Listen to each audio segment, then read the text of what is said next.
Uf! Bular odam bo'lmaydi. Hayvonlar. Kim? Sen yangi ustozmisan? Aha. Omadingni bersin. Hurmat. Bo'pti, charchamaman, ketdim. Hey, qaqqa? Ishga. O'qishchi? O'qish meni va oilamni boqmaydi. Kim yana shu fikrda? Qancha topasan? 15 ming kuniga. Qolganlarchi? Men 20 ming topaman. Kompyuterxonada ishlayman.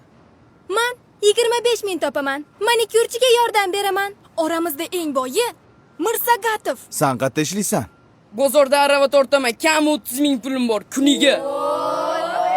Sizlar bu narsalarni faxrlanib gapiryapsizlarmi, bolalar? Nima? Qornimizni to'ydirmaydigan beshlar bilan faxrlanaylikmi? Balki kelisharmiz. Nimani kelishmoqchisiz? Har bir baho uchun pul to'layman. Oppa! Вот это поворот! Eng ko'p baho olgan 5 ta o'quvchiga. Kuniga 20 mingdan. Yo'q, 25 mingdan. Roziman. Oy, qaqqa? Ishdan bo'shashimni aytib keling. Narziqulov doimgidek ikki. Balki oldin tekshirib ko'rarsiz. Voy.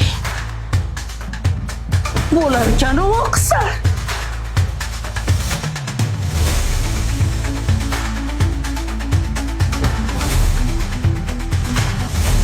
Bizga pul kerak emas. Biz o'qishni tanlaymiz.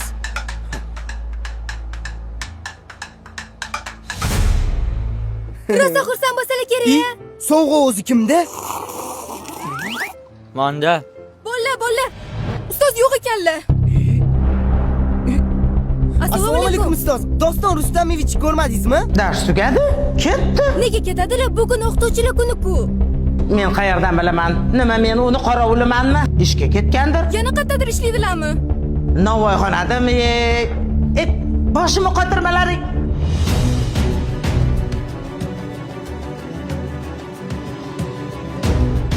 Ustoz, Iya?